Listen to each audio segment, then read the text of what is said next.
या ठिकाणी प्रयोग करणार आहोत विरघळणाऱ्या पदार्थ आणि न विरघळणारे पदार्थ. आता तुम्ही काय काय आणलंय बरं? हे काय आहे?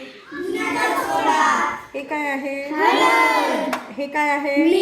आणि हे गव्हाचं पीठ. आणि याच्यात सुद्धा काय आहे? मीठ. चला मग आता आपण प्रयोगाला सुरुवात करू. ग्लासामध्ये काय घेतलं आपण? पाणी. ठीक आहे. पहिल्यांदा काय घेतोय आपण आता? हे धुण्याचा सोडा पाण्यात टाकला आणि आता हा आपण धुण्याचा सोडा विरघळवणार. त्यामध्ये हलव, असं ढवळून घे चांगलं. हां, काय होतंय रे? धुण्याचा सोडा पाण्यात विरघळला. बर, ठीक आहे. आता आपण दुसरं घेऊ. या ठिकाणी हे काय आहे? हळद घेऊ आणि पाण्यात टाकली. आता बघू या ठिकाणी पाणी हॅलो काय होतंय? नाही, हळद मात्र पाण्यात विरघळलेली नाही.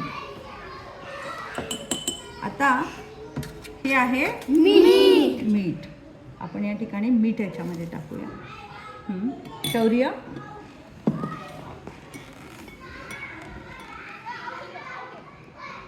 ढवळ ढवळ.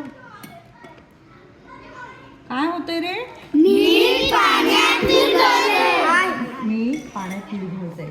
आता आपण घेऊया या ठिकाणी पीठ. काय घेऊ? हे कशाचं पीठ आहे रे? ठीक आहे. कोणतंही पीठ असू द्या, गव्हाचं असू द्या, बाजरीचं असू द्या, ज्वारीचं असू द्या, कुठलंही पीठ असू द्या. हे आपण या ठिकाणी पाण्यात टाकल्यानंतर काय होतं बघू. याचं मिश्रण तयार होतं की नाही पाहायचं. मिश्रण म्हणजे काय? त्या पाण्यामध्ये तो पदार्थ विरघळतो की नाही हे पाहायचं. बघा बरं, विरघळलाय का रे? मला पण नाही दिसत. या पीठ काही पाण्यात विरघळलेलं नाही. मीठ पाण्यात, धुण्याचा सोडा पाण्यात, हळद, मीठ आणि या ठिकाणी पीठ टाकलं ते मात्र विरघळलं नाही. म्हणजे विरघळणारे पदार्थ आणि न विरघळणारे पदार्थ तुम्हाला कळते? मला सांगा, या ठिकाणी या विरघळणाऱ्या पदार्थ पाण्यात विरघळलं याला काय म्हणतात?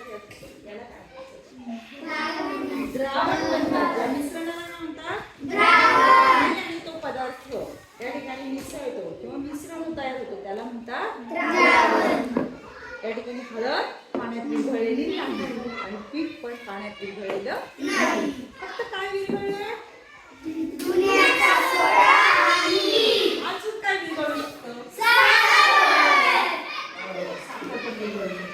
आणि काय विरघळत नाही? कोणते पदार्थ विरघळत नाही? आज मला सांगा, लाकडाचा भुसा टाकण्यात विरघळत नाही. आणि बारीक वाळूचा चुरा वगैरे माती टाकण्यात नाही. म्हणजे आज आपण कोणता प्रयोग शिकलो?